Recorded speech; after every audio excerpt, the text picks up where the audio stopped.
குழந்தை நட்சத்திரமாக சினிமாவில் நுழைந்த நடிகை ஹன்சிகா மோத்வானி நடிக்க வந்த சில ஆண்டுகளிலேயே முன்னணி நடிகையாக வலம் வந்து அனைத்து முன்னணி நடிகர்களின் படங்களிலும் நடித்துள்ளார்.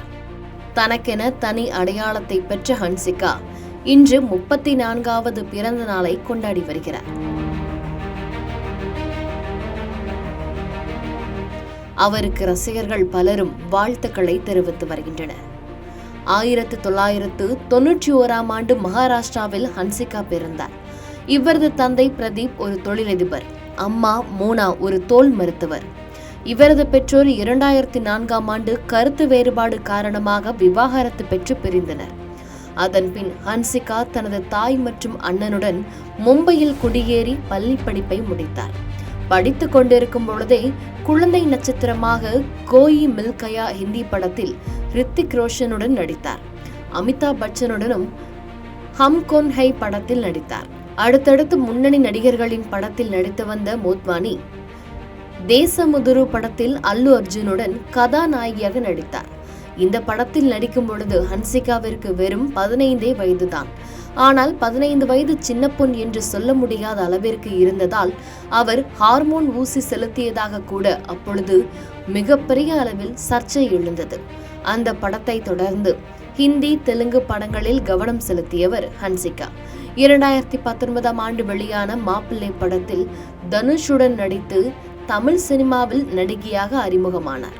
தற்பொழுது நடிகை ஹன்சிகா மோத்வானி 2022ஆம் ஆண்டு தனது நீண்ட நாள் நண்பரான சோஹைல் கதூரியாவை காதலித்து திருமணம் செய்து கொண்டார். இவர்களின் திருமணம் ராஜஸ்தான் மாநிலம் ஜெய்ப்பூர் அரண்மனையில் தடபுடலாக நடைபெற்றது. தொழிலதிபரான சோஹைல் கதூரியா ஹன்சிகாவின் தோழியின் கணவர் என்றும், தோழியை விவாகரத்து செய்துவிட்டுத்தான் ஹன்சிகாவை திருமணம் செய்து கொண்டார் என்றும் இணையத்தில் பரவியது. மேலும் சோஹைல் கதூரியாவின் முதல் திருமணம் விவாகரத்தில் முடிய ஹன்சிகா தான் முக்கிய காரணம் என்றும் தகவல் வெளியாகியிருக்கிறது. திருமணத்திற்கு பிறகும் படத்தில் ஹன்சிகா நடித்து வந்த நிலையில் ஹன்சிகாவும் அவரது கணவர் சோஹைல் கதூரியாவும் பிரிந்து தற்பொழுது அம்மாவுடன் தனியாக வாழ்ந்து வருவதாகவும் இணையத்தில் செய்தி பரவுகிறது. திருமணமான சில மாதங்களிலேயே இருவருக்கும் கருத்து வேறுபாடு ஏற்பட்டதால் இருவரும் ஒரே வீட்டில் வசிக்கவில்லை என்றும் கூறப்படுகிறது. மேலும் ஹன்சிகா தனது தாயுடனும் சோஹைல் தனது பெற்றோருடனும் தனித்தனியாக வசித்து வருவதாகவும் செய்திகள் வெளியாகியிருக்கிறது. இது குறித்து ஹன்சிகாவும் எந்தவித மறுப்பும் தெரிவிக்கவில்லை. இந்நிலையில் ஹன்சிகா இன்று தனது 34வது பிறந்த நாளை கொண்டாடி வரும் நிலையில் ரசிகர்கள் பலரும் இணையத்தின் வாயிலாக வாழ்த்துக்களை தெரிவித்து வருகின்றனர்.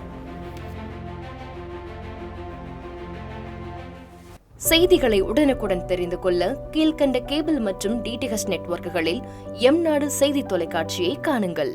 பாதகம் செய்பவரை கண்டால் நாம் பயம் கொள்ளலாகாது பாப்பா. மோதி மிதித்துவிடு பாப்பா, அவர் முகத்தில் உமிழ்ந்துவிடு பாப்பா. அண்மை செய்திகளை உடனுக்குடன் தெரிந்து கொள்ள இணைந்திருங்கள் எம்நாடு தொலைக்காட்சியுடன்.